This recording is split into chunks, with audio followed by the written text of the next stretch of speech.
Assalamu alaikum students.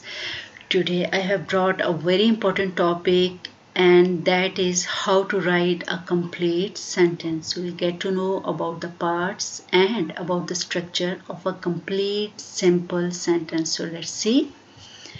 This lecture is particularly important for the beginners, the one who don't know how to write a proper sentence, a mistake-free sentence. Okay, the most basic building block of writing is the sentence. This lesson describes the parts of a sentence, how to write a complete sentence, and to avoid sentence error. So we'll be focusing upon all these issues in this lesson. Whether through blogs, online forums, or social media, we all communicate with strangers and friends in print. In a digital world full of internet slang and emoticons, it's tempting to take shortcuts in writing, assuming our readers will figure out our meaning. So our social media language is quite different. But in professional and academic writing, and even in personal writing, the ability to write in complete sentences is a powerful tool. You cannot write your social media language in your professional and academic writing. Your academic and professional writing demands something else from you. Complete sentences make us look and sound good and make it most likely that we actually say what we mean. So you need to give complete sentences, and that too mistake-free sentences, right? So let's explore the components of a complete sentence. A complete sentence should have the subject, predicate, there should be proper punctuation, and there should be capitalization. First of all, we'll see the subject of the sentence. There are two types of subjects in simple sentence. Either it can be a simple subject or it can be complete subject. So you will get to know the difference between simple subject and complete subject. First of all, we'll see what is simple subject. The simple subject of the sentence is a noun. It can be a person, place, thing, or idea, or it can be a pronoun. Pronoun are those words that replace a noun. For example, he, she, we, they, etc. That tells who or what the sentence is about, right? So you got to know about the simple subject, which can be either a noun or a pronoun. For example, Ali cried. Here Ali is your simple subject. The phone rang. So in this example, the phone is your simple subject, right? Now we'll get to know about the complete subject. The complete subject of a sentence contains the simple subject as well as any modifying words or phrases that go with it. So what is added in a complete subject? That is a modifier. For example, the loudly ticking clock. So here the loudly ticking is a modifier and clock is our subject. So this the loudly ticking clock, it becomes a complete subject, right? Because we have a modifier with the subject. Now we'll get to know about the predicates. Basically there are two types of predicates as well, simple predicate and complete predicate. First of all, we'll get to know about the simple predicate. The simple predicate of the sentence is a verb, a word that shows action or being, that tells what the subject does or is, right? For example, Ali sang. Here Ali is your simple subject, sang is your simple predicate. Next, the new neighbor is friendly. Now the new neighbor, this is your subject, complete subject, and friendly. Now this is your is friendly. Now this is your predicate. This is and friendly is telling us something about the new neighbor, right? Now we'll get to know what is complete subject. The complete predicate. The complete predicate of the sentence contains the verb and any modifiers. So there will be a modifier with the verb. If the verb is in action verb, the predicate could also contain direct or indirect objects which are those words that receive the action of the verb. If the verb is a linking verb, it is a helping verb, then the predicate contains the subject, complements, adjectives or nouns that identifies or rename the subject, right? Okay, here I have one example for you. Benjamin ate 3 cookies. So in this sentence you can see that the simple predicate is ate. Ate is your simple predicate and the complete predicate is ate 3 cookies. So this is your complete predicate where cookies is the direct object and telling what was eaten, and 3 describes how many cookies, right?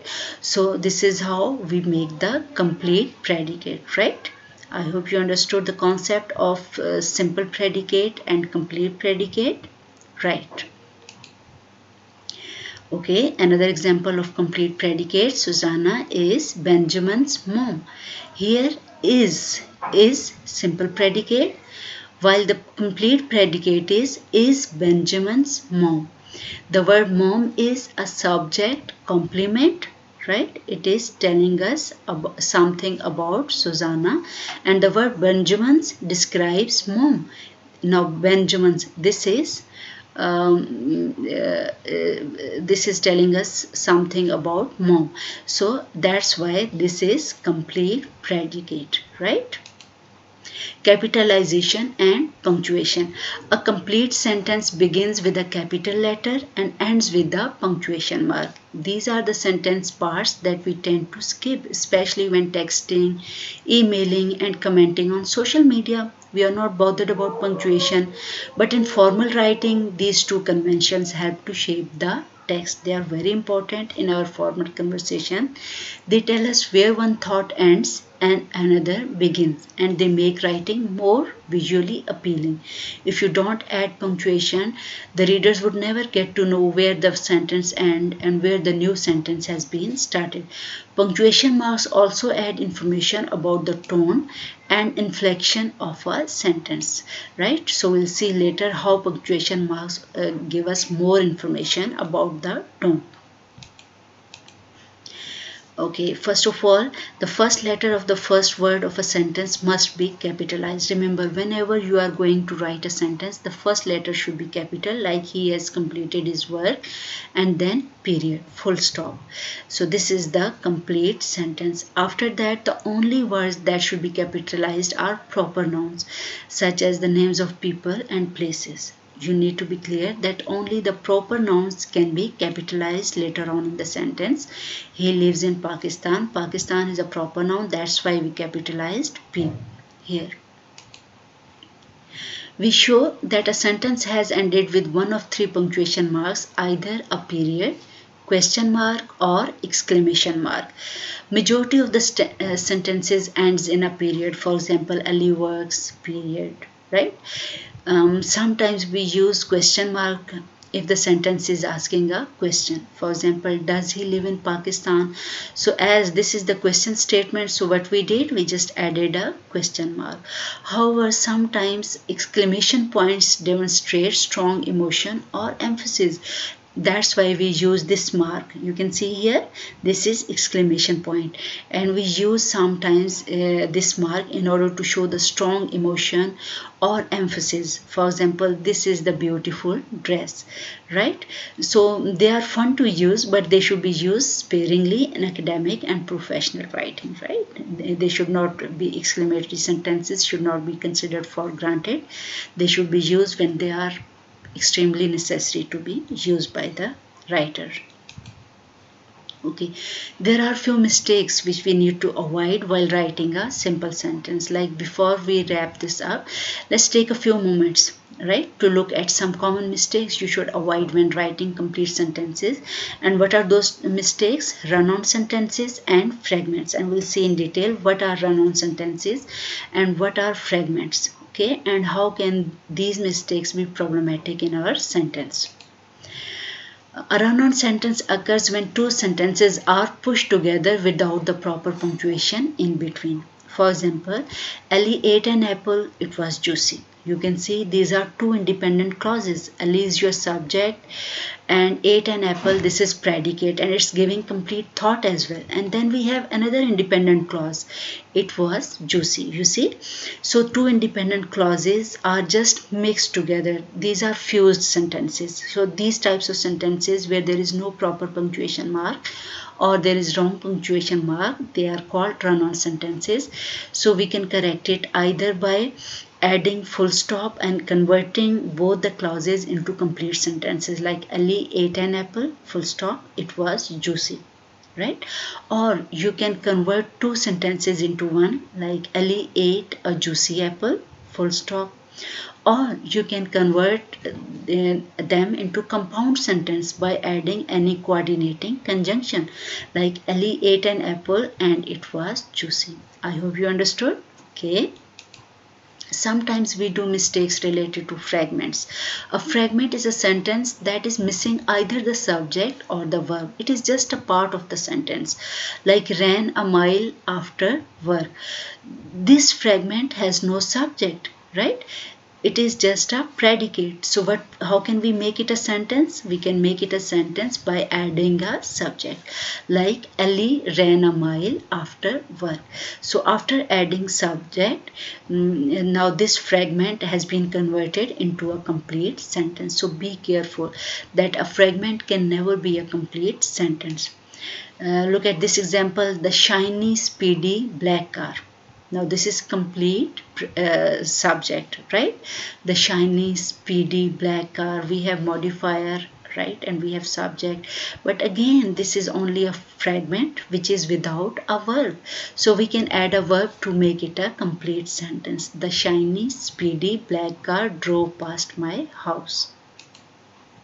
Lesson summary. We got to know about the facts of the sentence. Here are some of the most important facts about sentences. A sentence begins with a capital letter. Never forget it. Ali reads a book about detectives. So here you can see that we have started our sentence with a capital letter. Number 2, a sentence ends with a punctuation mark. It can be either a period, a question mark, or exclamation point. Right? Did Jake read the same book? This is the question statement, right? A sentence expresses a complete thought. It should not be a fragment, right? It should give a complete thought. There should be a subject predicate combination. For example, Jake won a race. Now Jake is subject, won a race is predicate, right? And it's giving the complete thought. If, for example, it is like won a race, then it cannot be a sentence. It is only a predicate. Okay. A sentence must have a subject as well. The subject tells who or what the sentence is about. Here you can see we have the subject, right? And a sentence must have a verb. The verb can be an action verb telling what the subject does. It can also be a linking verb or helping verb telling what the subject is by connecting the subject to a subject complement. A subject complement is a word that renames or describes the subject, right? A subject complement comes after a linking verb and it tells us something about the subject. That's why it is also called subject complement. The pool is cold. Here we have linking verb and Ali shivers. This is an action verb. So what are the lesson outcomes? The components we looked at included simple subjects, which are nouns or pronouns that tell who or what the sentence is about. Complete subject, which contains the simple subject as well as any modifying words or phrases that go with it. Simple predicates, which are verbs that tell what the subject does or is, and complete predicate, which contains the verb and any modifier. We finally learned that it is important to try to avoid run-on sentences which occur when two sentences are pushed together without the proper punctuation in between. And number 2, sentence fragments, which are sentences that are missing either the subject or the verb. Now you should be able to create complete sentences without a problem. If you have any query, please comment below. Thank you so much for listening. See you in the next lecture with some other good topic. Until then, bye.